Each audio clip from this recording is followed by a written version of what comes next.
Assalamualaikum warahmatullahi wabarakatuh. Pada pertemuan keempat ini kita akan membahas mengenai salah satu teknik dari data mining, yaitu asosiasi. Di mana dalam teknik ini akan membahas mengenai hubungan antar data yang ada. Kalau kita bicara tentang asosiasi, ini tidak lepas dari yang namanya item set. Item set ini sendiri merupakan kumpulan item, yaitu himpunan yang terdiri lebih dari satu item. Di mana di sini K item set itu sendiri yaitu item set dengan K buah anggota. Contohnya pada data X, maka terdiri dari X1, X2, X3, dan seterusnya hingga X ke K. Sebagai contohnya, kita lihat di sini. Semisal, sebuah minimarket menjual jenis-jenis barang seperti berikut ini, antara lain kacang, kopi, susu, dan telur. Maka, bagaimanakah menentukan item set yang dapat dihasilkan dari jenis-jenis barang tersebut?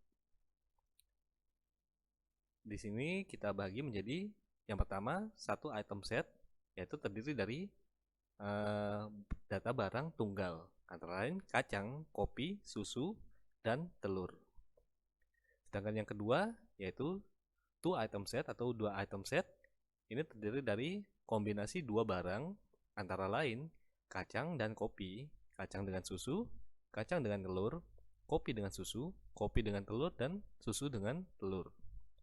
Sedangkan three item set ini terdiri dari kombinasi tiga barang, antara lain kacang, kopi, susu, atau kacang, kopi, dan telur, atau kacang, susu, dan telur, dan yang terakhir kopi, susu, dan telur.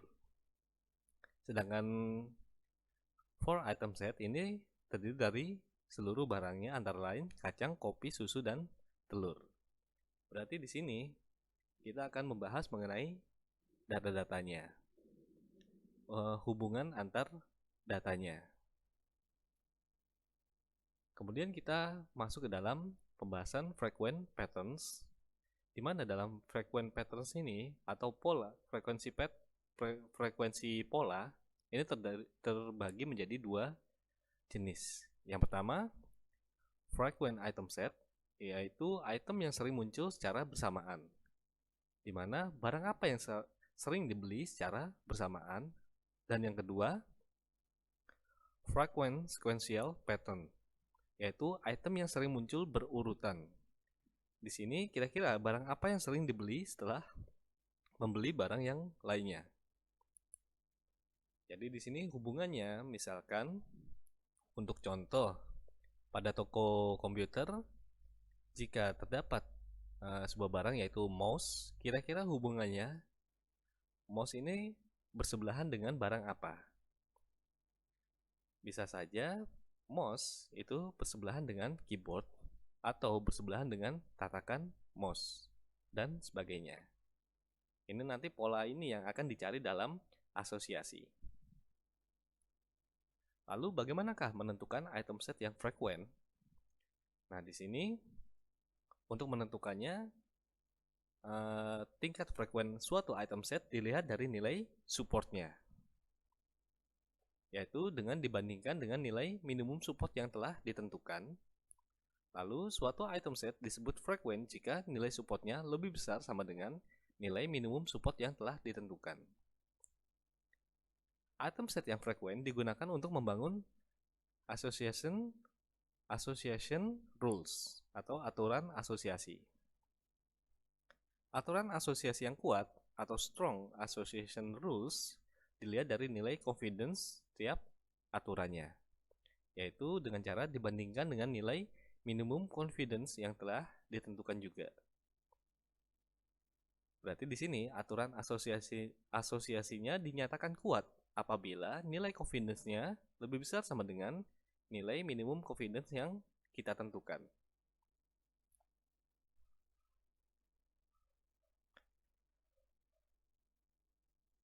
Kalau kita membicarakan mengenai support dan confidence, bagaimanakah cara melakukan penghitungan antara support dan confidence-nya, yang pertama, pada support antara item X terhadap item Y, ini merupakan probabilitas kemunculan item set X dan Y dalam satu wadah. Perumusannya adalah sebagai berikut. P, X union Y. Sedangkan untuk confidence antara item X dengan Y, maka ini merupakan kondisional probabilitas suatu wadah yang berisi item X dan juga berisi item Y. Perumusannya dituliskan seperti berikut. P, Y terhadap X maka sama dengan support item X terhadap Y dibagi support X. Semisal apabila kita memiliki transaksi sebagai berikut, terdapat 5 transaksi, lalu terdapat barang-barang apa saja yang dibeli, maka di sini akan kita hitung berapakah nilai support dan confidence dari aturan asosiasi antara kola terhadap popok. Di sini kita tentukan jumlah transaksi keseluruhan yaitu 5. Kemudian kita hitung jumlah transaksi yang mengandung kola. Support con kola sama dengan 3. Kita lihat di sini 1, 2, dan 3. Lalu di sini jumlah transaksi yang mengandung kola dan popok. Kita hitung juga antara item kola dengan item popok di sini 1, 2, 3. Maka terdapat 3 item juga. Maka perumusannya adalah seperti berikut. Support terhadap item kola yaitu 3/5 dikali 100%, maka hasilnya adalah 60%. Sedangkan support antara item kola terhadap popox, maka perumusannya adalah 3/5 dikali 100%, hasilnya 60% juga. Maka untuk menghitung nilai confidence antara item kola terhadap popok, yaitu 60%/60% dikali 100%, maka hasilnya adalah 100%.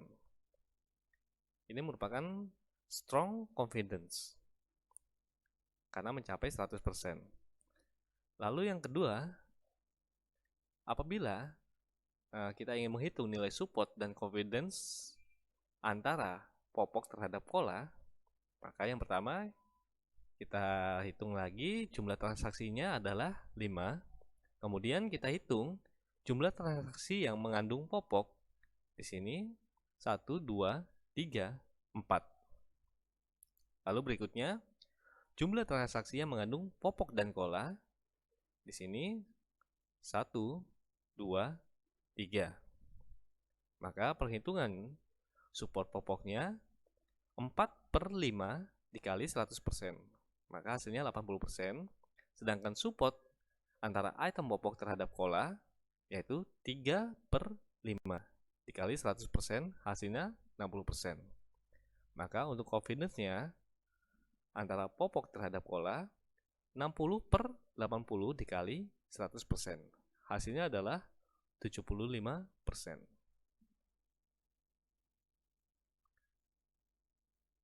Dari sini untuk metode yang dipergunakan dalam asosiasi ini terbagi menjadi 2, yaitu metode a priori dan metode FP growth. Pembahasan kedua metode ini akan saya jabarkan lebih detail pada minggu selanjutnya. Baik, sekian untuk materi asosiasi pada minggu ini. Untuk waktunya saya ucapkan terima kasih. Assalamualaikum warahmatullahi wabarakatuh.